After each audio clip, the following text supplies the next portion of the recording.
Welcome to Duel-Logic. I'm here with entrepreneur Mike Torres, philosopher Clara Chen, physicist Viktor Hartmann, and labor journalist Rosa Delgado. We're diving into the memory ultimatum. Courts are demanding AI companies untrain their models when sued for copyright violation, but the tech makes selective deletion nearly impossible without breaking everything. Mike, you've built systems at scale. Is this demand for surgical memory deletion just technological theater? It's not theater, it's worse. It's a court system trying to enforce physics that doesn't exist. Look, I've rebuilt models from scratch when we pivoted at my second company, and let me tell you, untraining is like trying to unbake a cake by removing individual flour molecules. The data's woven into billions of parameters. You can't just excise Hemingway without degrading the whole thing. What courts should be asking is whether copyright holders get compensated fairly, not whether we can do something technically impossible. Mike, your cake analogy hits home on the tech side, but let's follow the money. Who really benefits from these models built on scraped content without paying creators or workers fairly?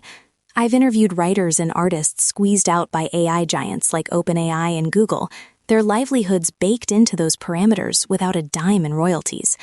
Courts pushing untraining might be impossible, but mandating profit sharing could finally level the field for the folks whose sweat made this tech possible. Viktor, you're signaling something important about the technical side. When Rosa talks about profit sharing, what does deletion even mean in a probabilistic AI system? Indeed, the concept of deletion in a probabilistic system is where the technical and legal realities diverge. What Rosa speaks of as profit sharing addresses a valid concern about compensation, but the notion of surgically removing specific data, like a particular author's work, is highly problematic. The models don't store data like a database. Information is distributed, emergent, and deeply entangled within the network's architecture.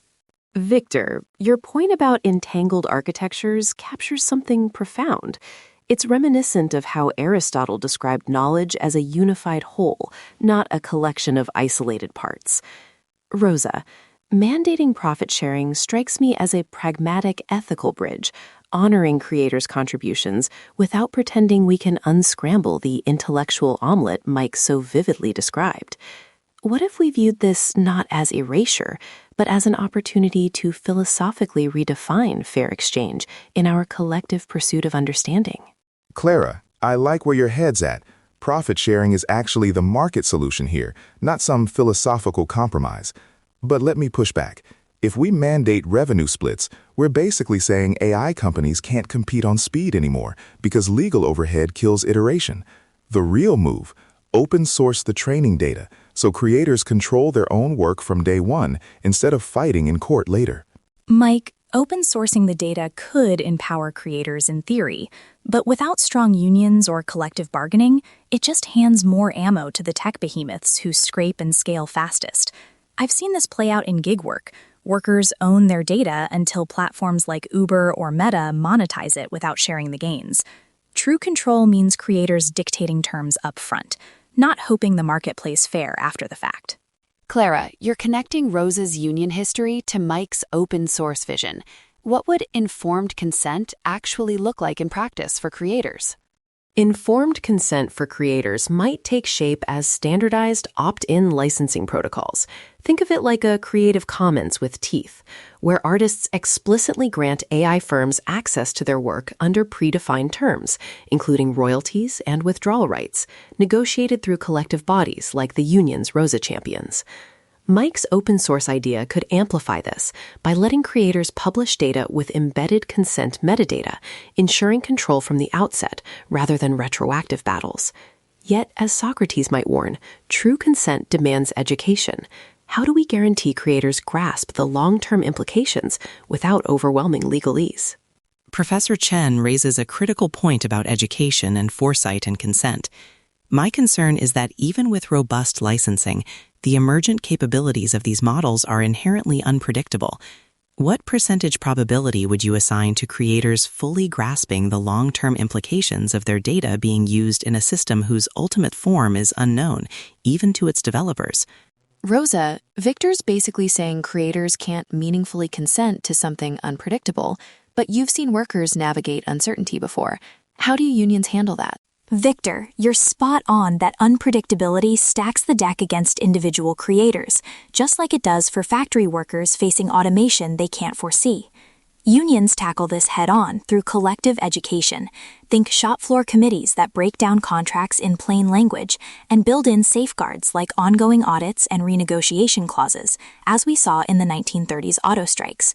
For AI data, that means empowering guilds of artists to demand transparency from companies like Adobe or Stability AI, turning vague futures into shared enforceable protections rather than solo gambles. Mike, you're shaking your head at Rosa's guild model. Are you saying collective bargaining is fundamentally too slow for AI's pace? Not too slow, structurally backwards. Rosa, your 1930s model worked when factories were static, but AI moves at 10x velocity. By the time a guild negotiates terms, the tech's already obsolete, and creators are chasing yesterday's fight. The data shows companies that move fast capture 80% of the market, so if we hobble innovation with committee approval, we're literally handing dominance to whoever breaks the rules first, which defeats your worker protection goal. Mike, that move fast and break things mantra is exactly how companies like Meta and Amazon crush workers. Racing ahead without accountability just concentrates power in fewer hands, not innovation for all. History proves otherwise. The Teamsters adapted to trucking's boom in the 50s by negotiating rolling contracts that kept pace with change, protecting drivers from obsolescence without letting corporations dictate the speed. Slowing unchecked exploitation isn't hobbling. It's building a movement where creators capture the value they generate, not watching it evaporate to the next VC-backed disruptor. Victor, you're suggesting Rosa's labor analogies might not hold for information work. What's fundamentally different about how value gets created in AI systems? The crucial difference, Mike, is that in physics, value is derived from the accuracy of prediction. With AI, the perceived value is often a subjective output, a simulacrum of creativity or analysis, which is then monetized. This isn't about immutable laws of nature. It's about emergent properties in complex, data-driven systems, where the original inputs are so deeply transformed that attribution becomes a philosophical quandary, not a simple accounting problem. Victor, when you say attribution becomes a philosophical quandary, are you arguing that we literally can't trace value back to sources, or that the legal system isn't equipped to handle distributed creativity? Victor's dancing around it. We absolutely can trace value. We just don't want to because it's messy. I've seen 3 startups solve attribution problems that looked impossible by simply choosing to solve them. The real barrier is that paying creators cuts into margins. Rosa's right that speed shouldn't mean lawlessness, but the answer isn't slowing everyone down. It's building transparent ledgers into the models from day one, so creators get paid automatically as their work generates value. Mike, I'm not dancing around anything. I'm stating a physical reality. Attributing value in a system where information is distributed across billions of weights and where outputs are novel recombinations is not merely messy, it's fundamentally different from tracing a physical product. While your startups may have solved specific attribution challenges, they likely did so within constraints that don't apply to the emergent, unpredictable nature of large language models.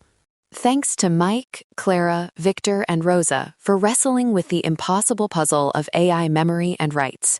Whether through transparent ledgers, collective bargaining, or new consent frameworks, we're clearly going to need solutions as creative as the technology itself.